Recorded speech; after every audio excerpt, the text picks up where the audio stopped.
dia Dajjal. Di zaman Nabi Isa berganti nama menjadi Yudas Iskariot. Nabi Isa lahir karena mujizat Allah kan, kalimatullah, disebutnya kalimatullah karena lahir karena kalimatullah. Beliau adalah proses kelahirannya sesuatu yang ajaib. Ini kudratullah dan keajaib, keagungan Allah. Lahir tanpa seorang ayah. Nabi Isa sejak kecil itu dipelihara oleh Nabi Zakaria. Karena Nabi Zakaria ini adalah kakeknya. Nabi Zakaria adalah pamannya Siti Maryam. Maka Nabi Isa ini adalah cucu Nabi Zakaria. Dan Nabi Zakaria saat itu melahirkan anak yang bernama Nabi Yahya. Itu hampir satu usia, satu angkatan dengan Nabi Isa. Kedua-duanya dibawa ke Baitul Maqdis, bumi Isra Mi'raj Rasulullah di Al-Aqsa. Mendengar ceramah pendeta Sanhedrin. Pendeta Sanhedrin inilah pendeta yang memalsukan Taurat menjadi Talmud. Apa yang mereka lakukan? Yuharifunal kalima am mawadih. Dia menghapuskan satu ayat dari tempatnya. Summa yaktubunal kitaba bi aidihim. Lalu dia menulis ayat dengan tangannya sendiri. Summa yaquluna hadza min indillah. Kemudian dia mengatakan ini datang dari Allah. Wa ma huwa min indillah, padahal itu bukan dari Allah. Maka setiap kali mereka ceramah tentang inilah Bapak Ibu Taurat yang Allah turunkan pada kita, itu di Masjidil Aqsa, itu di Baitul Maqdis.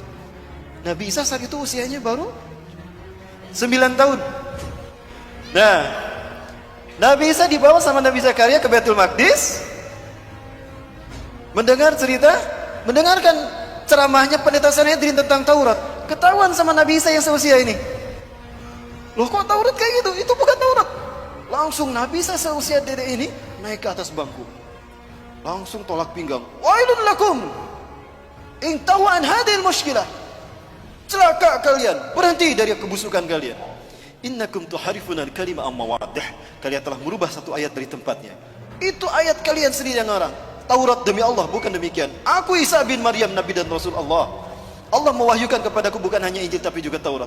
Taurat yang kalian maksudkan harusnya begini, bla bla bla bla bla.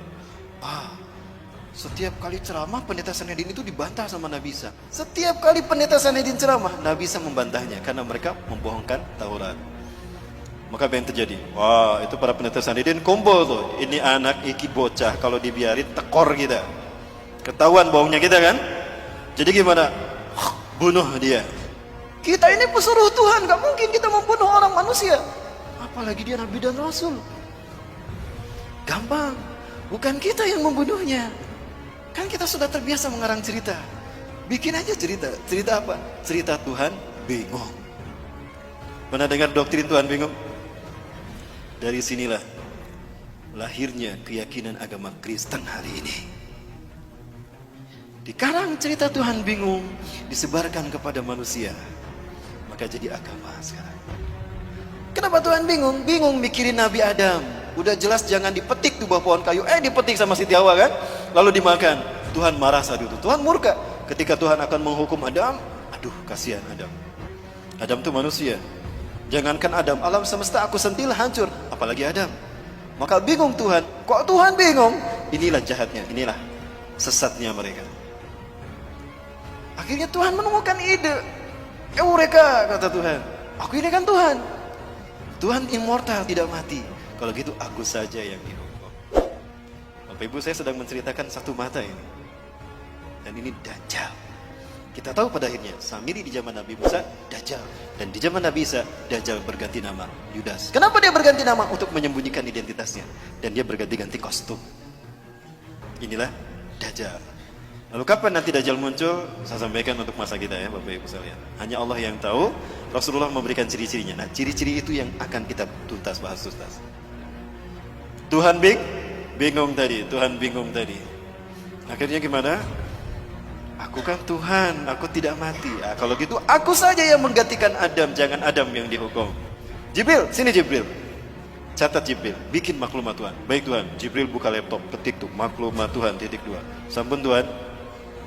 Tulis Jibril, nomor 1, Tuhan menjelma menjadi manusia. Ilahul Mubasyar.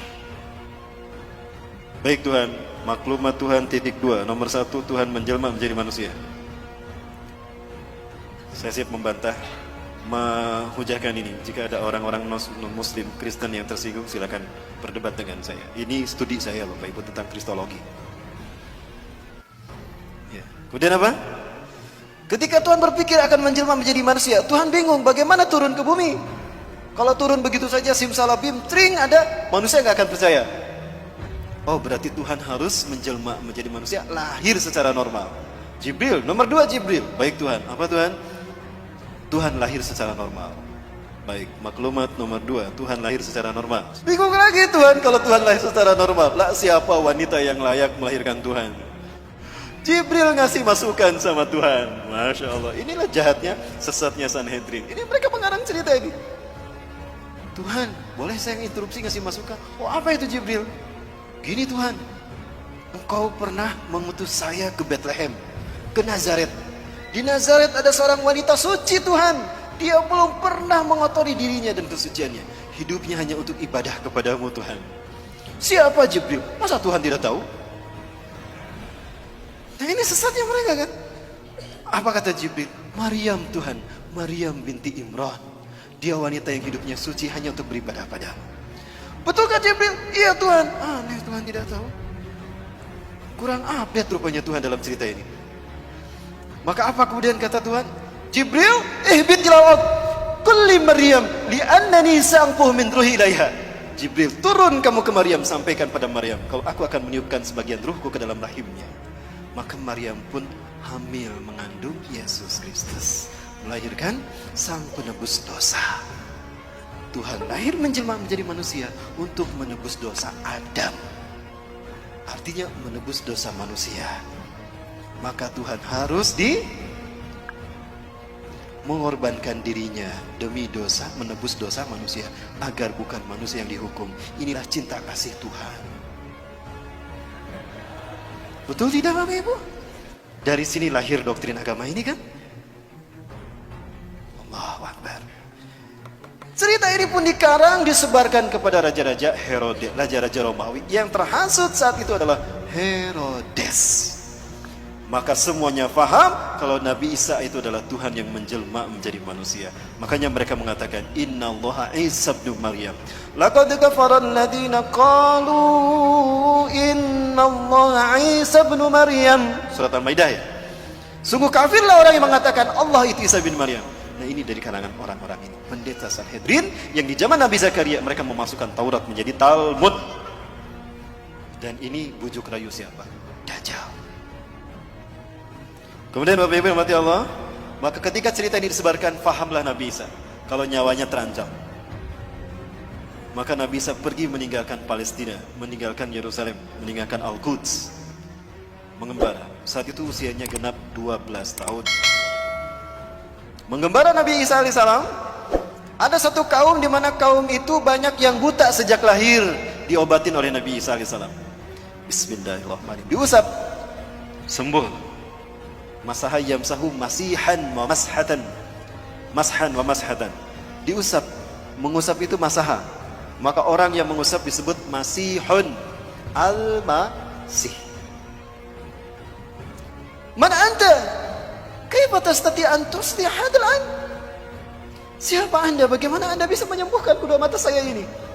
Aina ya? Apa kata beliau? Aku Isa bin Maryam, aku Nabi dan Rasulullah. Berimanlah kepadaku. Engkau Nabi dan Rasulullah? Iya. Allah telah mengutusku menjadi Nabi dan Rasul bagi kalian. Dijelaskan dakwah Nabi Isa, berimanlah mereka. Salah satu dari mereka yang beriman bernama Barnabas. Mengembara lagi. Ketika mengembara lagi, ada pula kemudian ada yang beriman lagi. Di antara mereka ada yang penyakit sopak belang, diusap oleh Nabi Isa. Bismillah, dengan kodrat Allah, dengan izin Allah sembuh tuh. Bismillahirrahmanirrahim. Masaha yamsahu, diusap, sembuh. Siapa Anda? Kenapa Anda bisa menyembuhkan? Demi Tuhan, bukan manusia yang bisa menyembuhkan ini. Aku manusia, aku Isa bin Maryam. Hati-hati, aku Isa bin Maryam, Nabi dan Rasul kalian. Dakwah mereka. Didakwahi mereka sama Nabi Isa, berimanlah mereka. Salah satu di antara mereka bernama Yakobus. Terus berdakwah tuh kemana-mana. Di antara mereka beriman semua. Kemudian ada 12 orang. Ada 12 orang yang kemudian menjadi murid Nabi Isa alaihissalam. Kemanapun Nabi Isa pergi, mereka menemaninya. Itulah yang kita kenal dengan sebutan Hawariyun. 12 orang.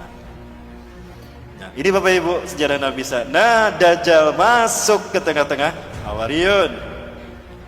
Jumlah mereka yang tadinya 12 menjadi 13. Siapa dia? Yudas Iskariot. Dajjal dia, Bapak Ibu. Hati-hati kalian. Iblis telah masuk ke tengah-tengah kalian, kata Nabi Musa. Hati-hati, iblis ada di tengah-tengah kita. Mereka menyangka iblis itu yang tidak terlihat, padahal iblis yang dimaksudkan adalah Yudas. Siapa yang paham itu? Barnabas. Pengikut Nabi Isa yang paling jeli dan cerdas. Dialah yang menuliskan kembali Injil yang benar, sehingga disebutlah Injil Barnabas, yang kemudian dituliskan kembali oleh Ashabul Kahfi. Siapa yang menulisnya Ashabul Kahfi? Pimpinan Ashabul Kahfi, Maximilianus. Bapak Ibu yang dirahmati Allah, terungkap semua misteri ini kan?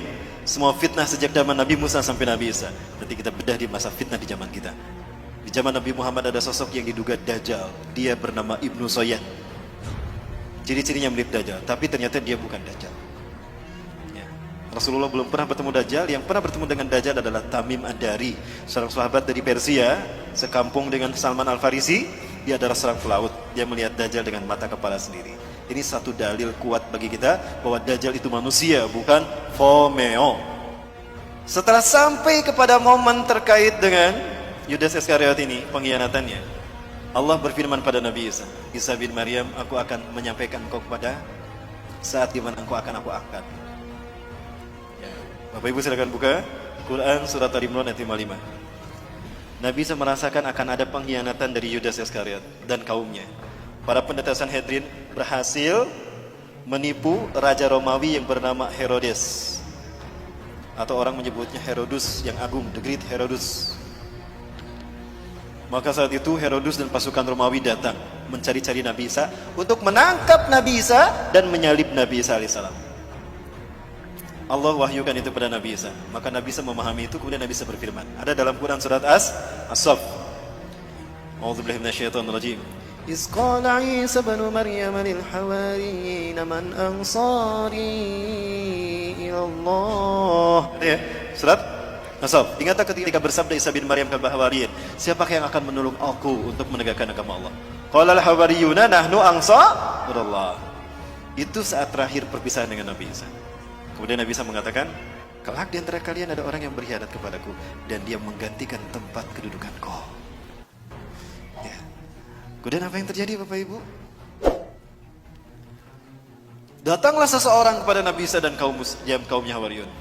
Intabi wa antum, intabi wa antum. Bersembunyilah kalian, bersembunyilah kalian. Wa anta ya Masih Nabi Allah. Anda juga wahai Nabi Allah. Anda harus bersembunyi. Kenapa? Sesungguhnya Herodes dan tentaranya Romawi dan juga para pendeta Sanhedrin sekarang datang untuk menyangkap Anda dan menyalib Anda Tuanku. Maka Nabi Isa kemudian memerintahkan kaumnya bersembunyi, termasuk Nabi Isa pun bersembunyi. Bersembunyilah semuanya. Nah, Herodes bilang, aku tahu kalian bersembunyi di sekitar sini. Begini saja, kata Herodes, aku tawarkan dengan bijaksana. Siapa di antara kalian yang mau memberitahukan di mana Al-Masih bersembunyi? Aku tidak akan menangkap kalian. Yang aku butuhkan Al-Masih. Siapa di antara kalian yang mau memberitahukan kepadaku di mana Al-Masih bersembunyi? Aku akan berikan dia sepertiga harta kerajaan Pontius Pilatus atau harta kerajaan Herodes. Dan aku akan mengangkatnya sebagai patih kerajaanku. Yudas Iskariot, Dajjal. Aku butuh kekuasaan untuk mempengaruhi manusia. Dan aku butuh harta untuk keliling dunia. Kalau gitu aku saja yang memberitakan. Pucuk dia cinta ulam. Tiba kata dia. Keluarlah dia. Berbicara kepada Herodes. Ya, berbicara kepada siapa? Herodes, Raja Romawi. Aku tahu di mana Al-Masih bersembunyi. Ikuti aku. Ketika dia akan masuk ke tempat Nabi Isa bersembunyi, di situ Allah berfirman kepada Nabi Isa. Quran surat Ali Imran ayat 55. Iz qala Allahu ya Isa. Iz qala, ingatlah ketika berfirman. Ingatlah Muhammad qala ketika berfirman. Siapa? Allah. Ya Isa, hai Isa, ini mutawaffika. Kalimat mutawaffika, wafat itu bukan berarti mati. Sesungguhnya aku akan mewafatkan kau. Itu artinya bukan mematikan kau. Wafat tidak selamanya artinya mati. Di dalam surat Al-An'am ayat ke-60 Allah berfirman, A'udzubillahi minasyaitonir rajim. Wa huwal ladzi yatawaffakum bilail wa ya'lamu ma jarahtum fil nahar. Dialah Allah yang telah menidurkan engkau di waktu malam dan Allah mengetahui apa yang kalian lakukan di waktu siang. Artinya wafat ini bisa berarti tidur. Berarti Nabi Isa kalimat ini mutawafika, sesungguhnya aku akan menidurkan engkau Isa. Jadi Nabi Isa ditidurkan, tidak dimatikan. Wa rafuka ilayya, dan aku akan mengangkatmu ke sisiku. Artinya Nabi Isa diangkat dengan fisiknya. Wa mutahhiruka minal ladzina kafaru, dan aku akan membersihkan namamu dari orang-orang kafir. Yang bergelar Al-Masih itu bukan Dajjal, tapi Nabi Isa alaihi salam. Allah tunjukkan nanti, makanya Allah turunkan siapa sesungguhnya yang bergelar Al-Masih dan siapa sebetulnya menebar fitnah atas nama Isa bin Maryam. Maka Nabi Isa diturunkan untuk membunuh Dajjal. Di mana Nabi Isa akan membunuh Dajjal? Di Aleppo, Suriah, Damaskus, di Masjid Umawi, masjid yang bermenara putih. Saat itu kaum muslimin akan melaksanakan salat subuh berjamaah. Ketika itu qomat sudah dikumandangkan. Wa imamukum al-Mahdi, imam kalian al-Mahdi, kata Rasulullah. Ini ada dalam syarah Sahih Muslim, syarah Syekh An-Nawawi. Kata Imam Mahdi, "Stawu subuhakum tarasu'atadu." Luruskan, dapatkan saf kalian. Ketika sedang meluruskan saf, maka fanazala Isa bin Maryam. Turunlah Isa bin Maryam. Memegang sayap dua malaikat ala janahain malakain. Apabila melihat ke bawah bersatuan air tanda beliau telah berwudu. Apabila melihat ke atas beliau menjatuhkan sesuatu mirip mutiara. Kemudian maka ketika Yudas masuk, Nabi Isa ada tidak di sini? Tidak ada, karena Nabi Isa sudah diangkat Allah ke langit. Maka ketika Yudas masuk, ditemukan nggak Nabi Isa? Tidak ada. Nah, ketika dia di dalam, dia mengalami apa yang Allah bahas dalam Quran surat An-Nisa ayat 157. Wa qalihim inna qatalnal masih Isa ibn Maryam Rasulullah. Wa ma qataluhu wa ma salabuhu. Ya. Mereka tidak membunuhnya, kata Allah. Berarti mati tidak? Tidak, kan tidak dibunuh. Wa ma salabuhu, dan tidak pula menyalibnya. Berarti siapa yang disalib? Yudas Iskariot. Bapak Ibu, kalau di dalam salibnya Katolik itu biasanya ada tulisan INRI. Ada yang mualaf di sini? Ya, ada tulisan INRI. Ini pakai huruf ya. Kalau ditanyakan pada orang-orang non muslim itu, apa arti kata INRI? Saya pernah melakukan. Bertanya kepada seseorang yang mualaf, saya punya jamaah, sahabat, dia sudah masuk Islam. Ketika itu saya tanya, antum tahu apa arti kata INRI? Oh, itu singkatan Yesus orang Nazaret, Raja Yahudi. Oh, bukan. INRI itu artinya bukan itu, tapi INRI itu artinya penjelmaan. Ketika Yudas masuk ke dalam, Nabi Isa sudah tidak ada. Pelangap-pelongo dia, loh, kemana Isa? Tadi di sini. Disitulah Allah merubah wajah dan tubuhnya. Allah merubah Yudas Iskariot menjadi Isa bin Maryam. Mereka tidak membunuh Isa bin Maryam dan tidak punya menyalibnya, tetapi mereka diserupakan. Tetapi dia diserupakan oleh Allah untuk Isa bin Maryam. Ya. Maka Yudas dirubah menjadi Nabi Isa. Maka ketika Yudas keluar, siapa yang ditangkap oleh Herodes? Si Yudas. Loh, kok aku yang ditangkap? Lastu Isa, anak Yudas ada di adul kumilai. Kok aku yang ditangkap? Aku bukan Isa, aku Yudas yang menunjukkan kamu tadi. Terus meneng baik, kok Isa kok? Lewat wajah lu, wajah Isa. Suaramu itu suara Isa tuh. Loh, kok aku yang disalib? Ditangkaplah dia, kemudian disalib. Ketika disalib, ditidurkan, dipaku kaki dan tangannya. Dia melihat Nabi Isa diangkat ke langit. Ini bukti kalau Nabi Isa diangkat dengan fisiknya. Maka dia berkata, Eli Eli lama sabakhtani, ada dalam Bible. Tuhanku, Tuhanku, Tuhanku, Tuhanku, kenapa kau tinggalkan aku? Eli itu bahasa Ibrani itu Tuhan. Ya, Eli itu apa artinya? Tuhan. Itu di bahasa Ibrani, di Romawi sana. Nah, jadi siapa yang disalib? Nabi Isa apa Yudas? Yudas Iskariot. Nah, paham Barnabas apa yang dikatakan oleh Nabi Isa? Kelak di antara kalian ada orang yang berkhianat kepadaku. Dia menggantikan tempat kedudukanku. Ya, di mana? Dia berkhianat karena memberitahukan di mana Nabi Isa bersembunyi kan, dan menggantikan Nabi Isa di tiang salib. Barnabas yakin dia Dajjal. Dia ingin membuktikan kalau dia Dajjal atau bukan. Diam-diam setelah 3 hari 3 malam hari tanpa ada yang tahu, Barnabas menggali kuburannya Yudas. Sebelum digali, Allah kembalikan wajahnya menjadi wajah Yudas kembali dari wajah Nabi Isa. Pergantian wajah ini mengakibatkan adanya pancaran cahaya yang nempel di kain kafan. Maka lihat wajah-wajah Yesus seluruh dunia. Sama kan? Itu dari sumbernya dari kain kafan. Wajah Nabi Isa dikembalikan kepada wajah Yudas. Itu menembakkan ke kain kafan. ya, maka darahnya itu nempel di kain kafan. Ya, the sword from Turin, sampai sekarang masih ada kain kafannya, saya pernah melihat itu. Sekarang ada di Italia, ya, di Turin, Italia. Itulah kenapa wajah Yesus seluruh dunia sama. Ya, ketika digali, apa yang terjadi? Masih hidup. Sebelum dikubur, saya ingin menyampaikan sesuatu terkait dengan Dajjal. Kalau Yudas ini adalah Dajjal. Kenapa saya meyakini kalau Yudas Iskariot adalah Dajjal? Hadis Rasulullah SAW. Tidaklah Allah mengutus seorang nabi pun sejak Allah menciptakan langit dan bumi, menciptakan Adam sampai hari kiamat, melainkan ada satu fitnah yang terburuk, fitnah Dajjal.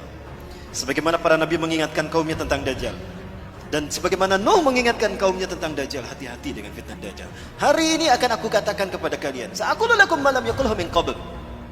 Aku akan mengatakan kepada kalian sesuatu yang para nabi dan rasul belum mengatakannya. Apa itu? Innahu a'war wallahu laisa bi'awar. Sesungguhnya dia a'war. Banyak yang menerjemahkan buta. Menurut saya a'war bukan sekedar buta. Ada orang yang matanya normal tapi tidak melihat. Disebutnya apa? Buta kan? Tapi matanya normal. Kalau ini bukan a'war, itu bukan buta. Lihat hadis yang lain ya. Ka'anna ainuhu ainabah. Seolah-olah matanya itu seperti anggur yang menonjol, hitam semua. Artinya pecak. Jadi bukan buta tapi pecak. Pertanyaannya, kenapa cuma Rasulullah yang memberitahukan kalau dia itu pecak sebelah mata kanannya? Karena peristiwanya terjadi setelah Nabi Isa diangkat. Apa itu? Setelah si Yudas Iskariot disalib, dia diarak ke bukit Golgota. Nah, diarak dia ke bukit Golgota, bukit tengkorak. Ketika diarak, Herodes memegang pedang di tangan kanannya, Old Testament perjanjian lama di tangan kirinya. Itu pedang ditusuk-tusukan ke tubuh Yudas Iskariot. Ketika pedang tadi menusuk tubuhnya, bercucuran darah, Bapak Ibu. Ketika darah bercucuran, para pendeta Sanhedrin dan tentara Romawi berebut darah tersebut, diminum. Itu rukun ke-5 agama Kristen. Ekaristi Holy Water, rukun meminum air suci. Kenapa mereka meminum darah itu? Karena mereka meyakini kalau ada bagian tubuh Yesus bercampur dalam tubuh mereka, mereka tidak akan pernah masuk neraka. Mereka akan masuk surga. Jika ada tubuh Yesus bersatu dengan mereka, maka darah mereka diminum. Itu menjadi rukun ke-5 agama Kristen. Ekaristi Holy Water. Kalau Bapak Ibu masuk ke dalam gereja, ada patung Bunda Maria atau patung Yesus, di depannya ada seloki, ada air warna merah darah. Banyak tuh pedang yang menusuk tubuhnya, dagingnya terkelupas, darah dagingnya diambil dimakan. Rukun ke-3 agama Kristen, Ekaristi Gusti Kudus. Selesai kebaktian, mereka berbaris untuk keluar, pendeta pastor pegang nampan di depannya kan, bagi-bagi kue kecil. Nah, salah satu tusukan pedang itu menusuk mata kanan Yudas Iskariot. Inilah yang Rasulullah katakan, hari ini aku akan beritakan pada kalian sesuatu tentang Dajjal yang para nabi belum memberitahukannya. Dia itu pecak sebelah mata kanannya, dan Allah tidak pecak.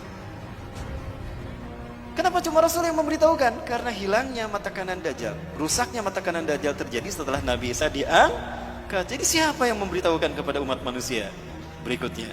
Nabi Muhammad SAW. Jadi siapa yang disalib? Yudas atau alias Dajjal. Orang Kristen pun yakin dia akan turun. Bapak Ibu, di HP saya ada tayangan dalam bahasa Inggris. Ternyata mereka sudah yakin betul bahwa Tuhan yang mereka sembah itu salah. Bahwa Tuhan yang mereka sembah itu ternyata adalah dalam menurut umat Islam. Dan mereka yakin sebentar lagi Isa yang sesungguhnya, the truth, Al-Masih will come to kill this Antichrist. Itu kata mereka. Saya tunjukkan, ini adalah masjid yang menjadi tempat pertemuan Nabi Isa alaihissalam dengan Dajjal. Rasulullah SAW menyebutkan saat itu kaum muslimin akan melaksanakan salat subuh. Wa imamukum al-mahdi, dan imam kalian adalah al-mahdi. Ketika qomat tadi kan Nabi Isa turun ya. Nah, Nabi Isa turun. Di mana turunnya? Di masjid Indal Manaratil Bayda, di masjid bermenara putih Syarqiyah Damaskus, di Damaskus Timur. Ketika Nabi Isa turun, kata Imam Mahdi, "Ta'ali Nabi Allah, salilana." Mari Kanjeng Nabi, imami kami salat. Imam Mahdi mundur. Ternyata Nabi Isa tidak mau jadi imam salat. Didorong tuh Imam Mahdi oleh Nabi Isa. La taqaddam hadhihi uqimat laks. Ya. Tukrimatullah la hadhil ummah inna ba'dakum li ba'din umara. Tidak, umat ini untuk Anda. Maju ke depan. Andalah imam mereka. Karena sebagian dari kalian ada pemimpin sebagian hari. Inilah kemudian Allah berikan pada umat ini. Allahu Akbar. Nabi Isa sholat di belakang Imam Mahdi. Apakah Imam Mahdi lebih mulia dari Nabi Isa? Tidak. Pelajari Quran surat Ali Imran 81-82. Itu jawaban kenapa Nabi Isa tidak mau menjadi imam sholat.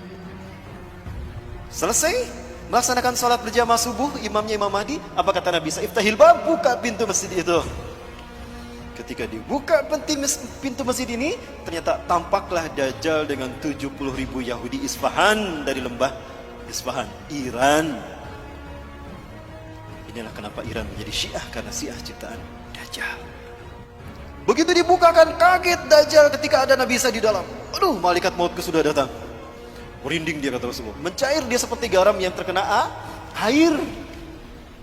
Rasulullah menyebutkan, harumnya tubuh Nabi Isa tercium sampai sejauh mata memandang. Dan jika orang wa in yahusumul kafirun matu baghtatan. Jika orang kafir mencium bau harumnya Nabi Isa, tubuhnya maka mati seketika. Itu barisan depannya mati semua, plak, mati. Sisanya mereka lari tunggang langgang.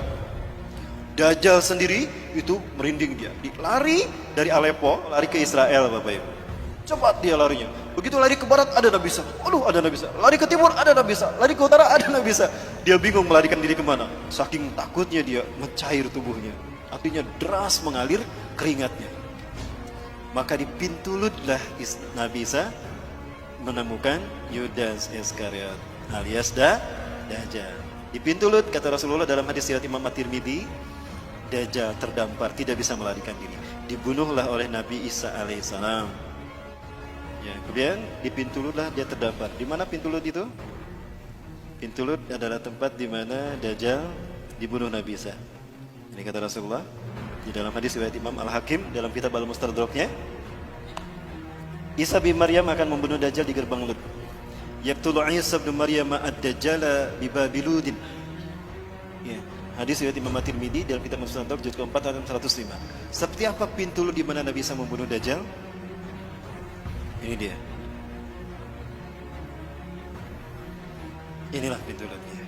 Subhanallah. Di Lut itu sekarang 13 mil timur Tel Aviv. Bapak Ibu kalau umroh plus Aqsa, saya biasa membawa jamaah ke Tel Aviv.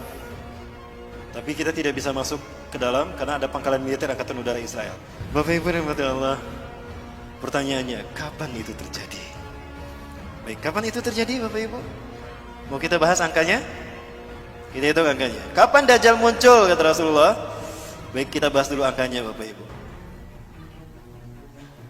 Ini hadis Rasulullah. Sayati Dajjal ilal Madinah wa yattabi'unahu sab'una alaf al-yahud min wadi Isfahan ala jabhatil farsh. Dajjal akan datang diikuti oleh 70.000 orang Yahudi dari lembah Isfahan Iran menggunakan jubah Persia. Saat itu Dajjal akan memasuki Madinah. Baik, selesai. Dajjal akan tiba memasuki Madinah wa huwa mani'un min duhuliya, tapi dia terlarang memasuki Madinah. Kenapa? Li'anna likulli babin bawabati Madinah lahu malakan. Karena di dalam Madinah setiap pintu gerbang Madinah itu dijaga oleh dua malaikat. Ala sihamihim dengan panah mereka masing-masing. Dengan panah mereka masing-masing. Satu langkah Dajjal masuk ke Madinah dipanah mati dia. Maka fayam kusuh kharijal Madinah. Dajjal takut dibunuh maka dia tinggal di luar Madinah. Kemudian dia naik ke sebuah bukit yang bergaram tadi kata Rasulullah. Bapak Ibu kalau ke Madinah biasa diajak jalan-jalan ke Masjid Qiblatain. Gitu ya. Nah di belakang Masjid Qiblatain itulah bukit yang akan dinaiki Dajjal. Ini bukitnya nih. Inilah gunung yang akan dinaiki Dajjal. Inna Dajjal sayas'adul jabala summa yatawajjah ila jihatil Madinah summa yaqulu liman tabi'ah. Dajjal akan naik ke bukit yang bergaram kata Rasulullah. Lalu dia mengarahkan badannya, wajahnya ke arah masjid, ke arah Madinah. Lalu dia berkata, "Ara'aitum dalikal kisrar abyad? Apakah kalian melihat istana putih itu? Dalika Masjidu Ahmad." Apakah kalian melihat istana putih itu? Itu adalah masjidnya Ahmad. Artinya apa? Ketika Dajjal datang, Masjid Nabawi terlihat putih seperti istana. Pertanyaannya, hari ini Masjid Nabawi berwarna apa? Lihat aja ini kan Masjid Nabawi nih. Warnanya apa? Putih. Nih, Masjid Nabawi di siang hari. Apa warnanya? Dan ini di malam hari. Apa warnanya? Seperti inilah Masjid Nabawi ketika Dajjal melihatnya. Artinya Dajjal muncul di zaman siapa? Zaman kita kan? Baik, yang kedua. Sayati al-Masjid Dajjal wa huwa mani'un min dukhulil Madinah. Wa laha sab'atu abwab. Dajjal akan datang ke Madinah. Saat itu Madinah punya 7 pintu gerbang. Yang setiap gerbangnya dijaga dua malaikat dengan panah mereka. Pertanyaannya, hari ini Madinah berapa pintu gerbangnya? Kata Rasulullah, kalau pintu gerbang Madinah sudah ada 7, itu hari di mana Dajjal akan datang. Pinten bu? Sudah 7. Hari ini Madinah sudah punya 7 pintu gerbang. Jadi Dajjal muncul di zaman siapa? Baik Bapak Ibu. Peristiwa tadi, sholat berjamaah subuh, lalu Nabi Isa turun dan Dajjal Allah pertemukan dengan Nabi Isa. Lalu Nabi Isa membunuh Dajjal. Di pintu Lut tadi Nabi Isa membunuh Dajjal. Kamu yang menuduh saya Tuhan, terus cabut lagi. Padahal kamu adalah makhluk terkutuk. Terus, gitu Dajjal. Menyakitkan sekali. Begitu dahsyat, hebat dan kuatnya Nabi Isa membunuh Dajjal. Sampai darahnya terciprat pada pasukannya. Kapan itu terjadi? Baik, kita hitung ya. Hanya Allah yang tahu, tapi Rasulullah memberikan kisi-kisi pada kita. 100 tahun sekali Allah akan membangkitkan seorang mujadid reformis. Bukan Nabi, bukan Rasul, tapi mujadid yang tugasnya satu, membersihkan Islam dari ajaran sesat. Islam bersih sebagaimana Rasulullah dan para sahabat dulu. Kemudian Imam Mahdi ini, mujadid ini akan membuat Islam memimpin dunia. Seluruh dunia akan dipimpin oleh Islam. Itu 100 tahun sekali terjadinya setelah Rasulullah wafat. Pertanyaannya, abad kejadian Islam sebelum kita siapa? Turki Utsmani. Turki Utsmani berakhir di tahun berapa? 1924. Baik, andaikan ini abad kejadian Islam sebelum kita. Sepakat ini abad kejadian Islam sebelum kita? Tambah 100, berapa? Berapa? 2024. Saiki tahun pinten mas? 2019. Berapa tahun lagi? 5 tahun lagi. 5 tahun lagi? Berarti ini adalah tahun tersulit bagi kita tinggal di muka bumi. Bapak Ibu sekalian, 5 tahun ini saya potong menjadi 3. Kenapa 3? Ini kata Rasulullah dari hadis riwayat Abi Umamah. Betulkah 3 tahun lagi? Nantikan di episode yang akan datang. Barangkali itu dulu Bapak Ibu yang dapat saya sampaikan, lebih dan kurangnya mohon maaf. Yang benar dari Allah, yang salah ada kutipan saya pribadi dan saya beristighfar, astagfirullahaladzim. Ya, terima kasih Bapak Ibu. Hadanallahu wa yakum. Assalamualaikum warahmatullahi wabarakatuh.